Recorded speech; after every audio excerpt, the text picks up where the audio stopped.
15 अगस्त 2026 देश आजादी की 80वीं वर्षगांठ मना रहा है। लाल किले से लेकर देश भर में तिरंगा फहराया गया, राष्ट्रगान और राष्ट्रगीत गूंजे।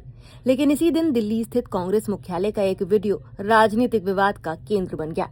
दावा किया गया कि कांग्रेस मुख्यालय में वंदे मातरम गाए जाने के दौरान कांग्रेस की पूर्व अध्यक्ष सोनिया गांधी ने इसे रुकवाने की कोशिश की। बीजेपी नेताओं ने वीडियो के आधार पर सोनिया गांधी के साथ साथ राहुल गांधी पर भी सवाल उठाए और आरोप लगाया कि राष्ट्रगीत के दौरान दोनों की तरफ से उसे रोकने के संकेत दिए गए। कांग्रेस ने इन आरोपों को खारिज कर दिया है। कांग्रेस नेताओं का कहना है कि कार्यक्रम में वंदे मातरम के दौरान कोई व्यवधान नहीं हुआ और राष्ट्रगीत पूरा हुआ। तो आखिर कांग्रेस मुख्यालय में हुआ क्या था? क्या सोनिया गांधी ने वाकई वंदे मातरम को रुकवाने को कहा था? अगर किसी व्यक्ति पर राष्ट्रीय गीत के अपमान या फिर उसे बाधित करने का आरोप लगे तो क्या उसके खिलाफ आपराधिक कार्रवाई हो सकती है? और सबसे अहम, 2026 में कानून बदलने के बाद वंदे मातरम को लेकर कानूनी स्थिति क्या है? आज इस वीडियो में हम पूरे विवाद को आरोप और राजनीति से अलग हटकर कानून की नजर से भी समझेंगे। लेकिन सबसे पहले समझते हैं कि ये पूरा मामला आखिर क्या है। तो 15 अगस्त को कांग्रेस मुख्यालय में स्वतंत्रता दिवस का कार्यक्रम आयोजित किया गया। इस दौरान तिरंगा फहराया गया और वंदे मातरम का गायन हुआ। कार्यक्रम के वीडियो सामने आने के बाद बीजेपी नेताओं ने कुछ दृश्यों पर सवाल उठाए। आरोप लगाया गया कि शुरुआती हिस्से के बाद कांग्रेस की शीर्ष नेता सोनिया गांधी असहज दिखाई दी और उन्होंने एक पार्टी कार्यकर्ता को बुलाया। कुछ नेताओं ने यह दावा भी किया कि राहुल गांधी ने गीत रोकने का इशारा किया। बीजेपी प्रवक्ता आरपी सिंह ने सोशल मीडिया पर सवाल उठाया कि सोनिया गांधी को वंदे मातरम से इतनी आपत्ति क्यों है। बीजेपी नेता अमित मालवीय ने भी आरोप लगाया कि शुरुआती छंदों के बाद सोनिया गांधी ने गीत को रोकने की कोशिश की और राहुल गांधी की ओर भी संकेत दिए गए। लेकिन यहाँ एक बेहद जरूरी बात है। वीडियो में किसी व्यक्ति का असहज दिखाई देना या फिर किसी कार्यकर्ता को बुलाना अपने आप में ये साबित नहीं करता कि उसने राष्ट्रगीत रुकवाने का आदेश दिया। यही वजह है कि इस पूरे मामले को दो अलग अलग स्तरों पर देखना जरूरी है। पहला राजनीतिक आरोप और दूसरा कानूनी तौर पर साबित होने वाला अपराध। कांग्रेस ने स्पष्ट रूप से कहा है कि वंदे मातरम के दौरान कोई व्यवधान नहीं हुआ। कांग्रेस नेता जयराम रमेश ने कहा कि वंदे मातरम को लेकर पार्टी का कोई विवाद नहीं है। उन्होंने 1937 के कांग्रेस कार्य समिति के उस निर्णय का भी जिक्र किया जिसमें महात्मा गांधी, नेताजी सुभाष चंद्र बोस, मौलाना अबुल कलाम आजाद, सी राजगोपालाचारी और जवाहरलाल नेहरू जैसे नेता मौजूद थे। कांग्रेस के मुताबिक उस समय रविंद्रनाथ टैगोर की सलाह के आधार पर वंदे मातरम की शुरुआती पंक्तियों को कांग्रेस अधिवेशनों में गाने की परंपरा बनी और ये परंपरा आगे भी जारी रही। पवन खेड़ा और अशोक गहलोत ने भी कहा कि कांग्रेस मुख्यालय के कार्यक्रम में वंदे मातरम को लेकर कोई व्यवधान नहीं हुआ। यानी इस वक्त हमारे सामने दो दावे हैं। एक तरफ बीजेपी का आरोप है कि गीत को रोकने की कोशिश की गई, वहीं दूसरी तरफ कांग्रेस का कहना है कि ऐसा कुछ नहीं हुआ और राष्ट्रगीत पूरा हुआ।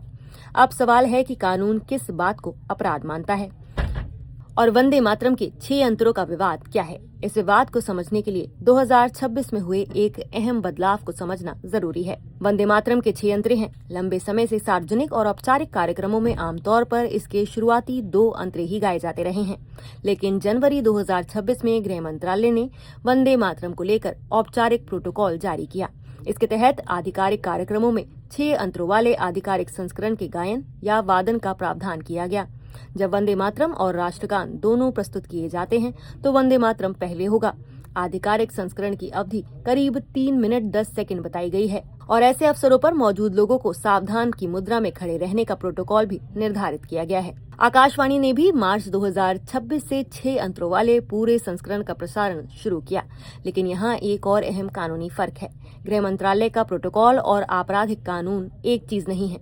मार्च 2026 में सुप्रीम कोर्ट ने भी स्पष्ट किया था कि उस समय जारी वंदे मातरम संबंधी सरकारी सर्कुलर सलाहकारी प्रकृति का था और उसमें खुद से कोई दंडात्मक प्रावधान नहीं था। लेकिन इसके बाद संसद ने कानून में बदलाव कर दिया। पहले वंदे मातरम के लिए वही स्पष्ट दंडात्मक सुरक्षा उपलब्ध नहीं थी जो राष्ट्रगान के लिए prevention of insults to national honour act 1971 के तहत थी। 2026 के संशोधन ने स्थिति को बदल दिया। Prevention of insults to national honour amendment act 2026 के जरिए वंदे मातरम यानी कि नेशनल सॉन्ग को भी उस कानूनी सुरक्षा के दायरे में लाया गया जो पहले नेशनल एंथम के लिए थी। संसद ने जुलाई 2026 में विधेयक पारित किया और राष्ट्रपति की मंजूरी के बाद ये कानूनी बदलाव प्रभावी हुआ। संशोधित कानून में सेक्शन 3 का दायरा बढ़ाया गया है। अब अगर कोई व्यक्ति जानबूझकर नेशनल एंथम या फिर नेशनल सॉन्ग के गायन को रोकता है या ऐसे गायन में लगी सभा में जानबूझकर व्यवधान पैदा करता है तो ये दंडनीय अपराध के दायरे में आ सकता है। और कानून में सबसे महत्वपूर्ण शब्द है जानबूझकर। सिर्फ इतना कि कोई व्यक्ति गीत के दौरान इधर उधर देख रहा था, किसी से बात कर रहा था, किसी को बुला रहा था या उसके हाव भाव किसी को पसंद नहीं आए, इससे अपने आप में अपराध साबित नहीं हो जाता है। अभियोजन को ये दिखाना होगा कि व्यक्ति का आचरण वास्तव में गीत को रोकने या फिर सभा में व्यवधान पैदा करने के उद्देश्य से था। अब आपको ये भी बता देते हैं कि इस प्रावधान के तहत सजा कितनी हो सकती है। कानून के तहत पहली कन्विक्शन यानी कि दोष सिद्धि पर अधिकतम 3 साल तक की जेल या फिर जुर्माना या फिर दोनों का प्रावधान है। और अगर व्यक्ति दूसरी या उसके बाद इसी अपराध में दोषी पाया जाता है तो कम से कम 1 साल की सजा का प्रावधान है। इसलिए सोशल मीडिया पर चल रहे इस सवाल को भी ठीक से समझना जरूरी है। क्या किसी नेता पर सिर्फ इसलिए 3 साल की जेल हो सकती है क्योंकि वो वीडियो में असहज दिख रहा है? जवाब है नहीं। सिर्फ वीडियो में असहज दिखाई देना पर्याप्त नहीं है। किसी आपराधिक मामले में ये साबित करना जरूरी होगा कि कानून में बताए गए तत्व पूरे हुए हैं और कथित व्यवधान जानबूझकर किया गया था। तो क्या वंदे मातरम ना गाना भी अपराध है? यहाँ एक बहुत महत्वपूर्ण अंतर है। किसी व्यक्ति का खुद वंदे मातरम ना गाना और किसी सभा में उसके गायन को जानबूझकर रोकना दो अलग बातें हैं। 2026 के कानून का मुख्य फोकस नेशनल सॉन्ग के गायन को जानबूझकर रोकने या फिर सभा में व्यवधान पैदा करने पर है। इसका अर्थ ये नहीं है कि हर व्यक्ति को हर परिस्थिति में जबरन गीत गाने के लिए मजबूर किया जा सकता है। यही बात सुप्रीम कोर्ट के मार्च 2026 के रुख से भी समझी जा सकती है, जब कोर्ट ने उस समय के सरकारी प्रोटोकॉल को दंडात्मक कानून से अलग माना था। लेकिन अब स्थिति ये है कि संसद ने अलग से आपराधिक सुरक्षा कानून में शामिल कर दी है। इसलिए आज सवाल सिर्फ गाना चाहिए या फिर नहीं का नहीं है। सवाल ये है कि क्या किसी ने जानबूझकर किसी दूसरे व्यक्ति या सभा को इसे गाने से रोका या फिर कार्यक्रम में व्यवधान डाला। तो कांग्रेस मुख्यालय के मामले में कानून कैसे लागू होगा? मान लीजिए किसी वीडियो में कोई नेता किसी कार्यकर्ता को बुलाता हुआ दिखाई देता है। क्या इससे ये साबित हो जाता है कि उसने वंदे मातरम रोकने का आदेश दिया? जी नहीं। जांच में कई चीजें देखी जा सकती हैं। क्या वास्तव में गायन रुका? क्या गीत की प्रस्तुति बाधित हुई? क्या आरोपी ने किसी को इसे रोकने का कोई स्पष्ट निर्देश दिया? क्या उसके निर्देश के बाद गायन रुका या फिर सभा में व्यवधान हुआ? क्या वीडियो की पूरी रिकॉर्डिंग उपलब्ध है या केवल कुछ सेकंड का हिस्सा? क्या प्रत्यक्षदर्शियों के बयान आरोप की पुष्टि करते हैं? और सबसे अहम, क्या आरोपी की मंशा वास्तव में गायन को रोकने की थी? अगर गीत पूरा हुआ और कोई वास्तविक व्यवधान नहीं हुआ तो केवल राजनीतिक आरोप के आधार पर अपराध सिद्ध नहीं हो जाता। दूसरी तरफ अगर जांच में ये सामने आता है कि किसी व्यक्ति ने जानबूझकर गायन रुकवाने का निर्देश दिया और उसके कारण सभा में वास्तविक व्यवधान हुआ तो संशोधित कानून के तहत आपराधिक कार्रवाई का सवाल उठ सकता है। तो क्या ये अपमान का मामला है? यहाँ भी भाषा को लेकर सावधानी बेहद जरूरी है। राजनीतिक बहस में वंदे मातरम का अपमान जैसे शब्द इस्तेमाल हो रहे हैं, लेकिन कानून को ये देखना होगा कि वास्तव में कौन सा कृत्य हुआ।